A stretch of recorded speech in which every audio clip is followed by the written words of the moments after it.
नमस्कार दोस्तों, हम सच न्यूज में आप सभी का स्वागत है। मैं अनिल अंचल लेकर हाजिर हूं सागवाड़ा शहर सहित आसपास की खास हलचल को। तो फिर चलिए खबरों के सिलसिले को आगे बढ़ाते हैं।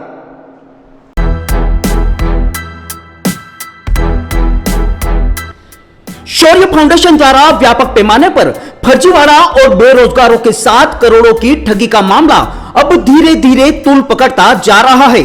लगातार बेरोजगार फाउंडेशन के सागवाड़ा के राज बाजार स्थित ऑफिस के चक्कर काट रहे हैं, लेकिन मामले के मीडिया में आने के बाद से ऑफिस पर ताला जड़ा रहने से बेरोजगार भटक रहे हैं। इधर दो थानों में बेरोजगारों द्वारा दी गई रिपोर्ट के बाद भी कोई ठोस कार्रवाई होती हुई नहीं दिख रही है।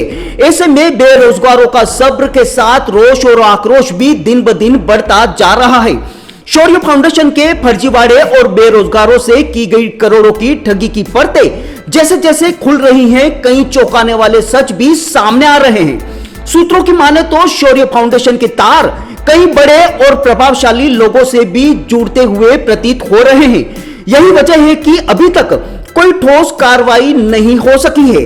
इधर ठगी के शिकार हुए बेरोजगारों का सब्र भी जवाब देता जा रहा है। रोजाना सागवाड़ा कार्यालय पर बेरोजगारों के आने का क्रम बना हुआ है, लेकिन ऑफिस पर ताला लटका रहने से वो घंटों ऑफिस के बाहर बैठे रहते हैं। फाउंडेशन से जुड़े लोगों के फोन भी बंद बता रहे हैं, वहीं जिनके फोन चालू हैं वो तारीख पर तारीख दे रहे हैं। ऐसे में अपने दिए गए पैसे लेने की आस में रोज पीड़ित बेरोजगार भटकने को मजबूर हैं। इधर फाउंडेशन के खिलाफ पीड़ितों ने डूंगरपुर जिले के सागवाड़ा थाने और प्रतापगढ़ के सालमगढ़ थाने में रिपोर्ट भी दी है, लेकिन अभी तक कोई ठोस कार्रवाई नहीं हुई है। सूत्रों की माने तो फाउंडेशन के तार बड़े और प्रभावशाली लोगों से जुड़े हो सकते हैं। यही वजह है कि करोड़ों की ठगी के बाद भी अभी तक कोई ठोस कार्रवाई नहीं की गई है। अब धीरे धीरे पीड़ितों का सब्र भी टूटता जा रहा है।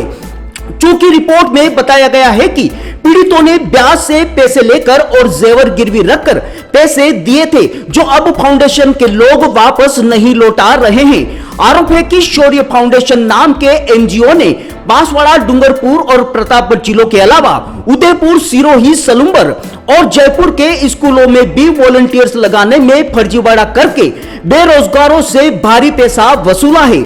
माना जा रहा है कि शौर्य फाउंडेशन और राजस्थान स्कूल शिक्षा परिषद के बीच अक्टूबर 2024 में राइजनिंग राजस्थान के तहत हुए एमओयू के मुताबिक फाउंडेशन को 7 जिलों के 3774 स्कूलों में 150 करोड़ रुपए खर्च करके स्मार्ट क्लासरूम बनाने थे, लेकिन फाउंडेशन के लोगों ने शिक्षा विभाग के अधिकारियों और कई अध्यापकों की मिलीभगत से पैसे लेकर वॉलंटियर्स को स्कूलों में पढ़ाने के लिए नियुक्तियां देना शुरू कर दिया। डूंगरपुर जिले के सागवाड़ा थाने और प्रतापगढ़ के सालमगढ़ थाने में पीड़ितों ने रिपोर्ट भी दी है, जिसमें बताया गया है कि 7 जिलों में करीब 3000 से अधिक पीड़ित बेरोजगारों से करोड़ों की ठगी की गई है। पीड़ितों ने थाने में दी रिपोर्ट में बताया है कि फाउंडेशन से जुड़े लोगों ने पीड़ितों से 40,000 से 1 लाख रुपए लिए हैं। शौर्य फाउंडेशन की करतूतें मीडिया में आने के बाद सागवाड़ा के राज बाजार में स्थित शौर्य फाउंडेशन के ऑफिस पर पीड़ितों के आने का सिलसिला बढ़ गया है। ऐसे में फाउंडेशन से जुड़े लोग नदारत रहने लगे हैं। फाउंडेशन के डायरेक्टर जिगर भट्ट और ओबरी निवासी सचिव दिलीप दवे व उनके सहयोगियों ने एजेंटों के जरिए झूठे आश्वासन और नियुक्ति पत्र दिखाकर ज्वाइनिंग के नाम पर 1 से 1.5 लाख रुपए लिए। ऐसे में नौकरी की चाह में कई अभ्यर्थियों ने ब्याज पर पैसे लेकर और जेवर गिरवी रखकर 8 से 10 महीने पहले रकम जमा करवाई थी। 2 से 3 महीने तक फाउंडेशन के लोग नियुक्ति प्रक्रिया दिन होने की बात कहकर घुमाते रहे, इसके बाद फोन उठाने बंद कर दिए।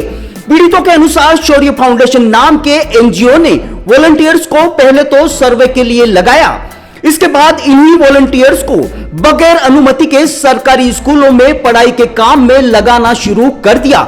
इसके बाद धीरे धीरे उनको परमानेंट करने की एवज में मोटा पैसा वसूला गया। अक्टूबर 2024 में लगे युवाओं को अच्छी सैलरी का छलावा देकर मोटी राशि ली गई, लेकिन इसके बाद हर महीने मानदेय का इंतजार कर रहे वॉलंटियर्स का दर्द बढ़ता गया, क्योंकि अगस्त 2025 तक किसी को मानदेय नहीं दिया गया, ऐसी खबर भी सामने आई है। इस चक्कर में कई लोगों ने नौकरी छोड़ दी और अपने दिए हुए रुपयों की मांग करने लगे। मीडिया रिपोर्ट की माने तो फाउंडेशन से जुड़े बांसवाड़ा निवासी डायरेक्टर जिगर भट्ट और सचिव ओबरी निवासी दिलीप दवे ने राज्य सरकार के साथ 305 करोड़ का एमओयू होने का हवाला देकर युवाओं से 3 किश्तों में 1 से 1.5 लाख रुपए तक की वसूली की। अब फाउंडेशन का फर्जीवाड़ा सामने आने के बाद पीड़ित शौर्य फाउंडेशन के ऑफिस के चक्कर काट रहे हैं। शौर्य फाउंडेशन द्वारा व्यापक पैमाने पर फर्जीवाड़ा कर बेरोजगारों से की गई ठगी के मामले में अब धीरे धीरे फाउंडेशन की करतूतों की परतें भी खुलती जा रही हैं। फाउंडेशन के इस फर्जीवाड़े और ठगी के तार बड़े और प्रभावशाली लोगों से जुड़ते हुए प्रतीत हो रहे हैं। काफी हद तक मुमकिन है कि प्रभावशाली लोगों की संलिप्तता और उनके शव पर ही इस पूरे फर्जीवाड़े को अंजाम दिया गया हो। ऐसे में शौर्य फाउंडेशन के इस काले कारनामे में सफेद पोशों के होने से इनकार नहीं किया जा सकता है। Bureau report Anil Anchal, Aham Sach news, Sagwara.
So special to see those pieces up close.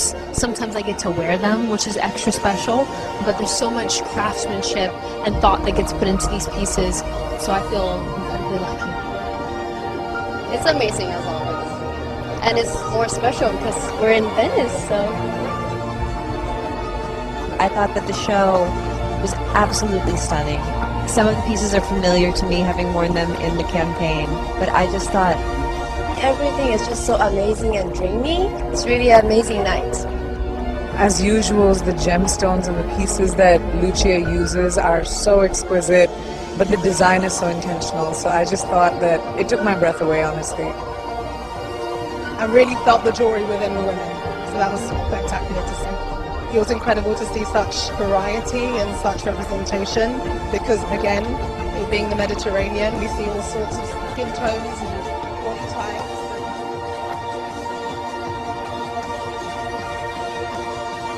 तो फिर अब मुझे दीजिए इजाजत, हम फिर मिलेंगे ऐसी खास और अहम खबरों के साथ। तब तक के लिए जय हिंद, जय भारत। दोस्तों, अगर आपने हमारे चैनल अहम सच न्यूज को अभी तक सब्सक्राइब नहीं किया है तो इसे आज अभी और इसी वक्त चैनल को सब्सक्राइब करें ताकि सागवाड़ा शहर सहित आसपास की ताजा खबरें आप तक पहुंच सके।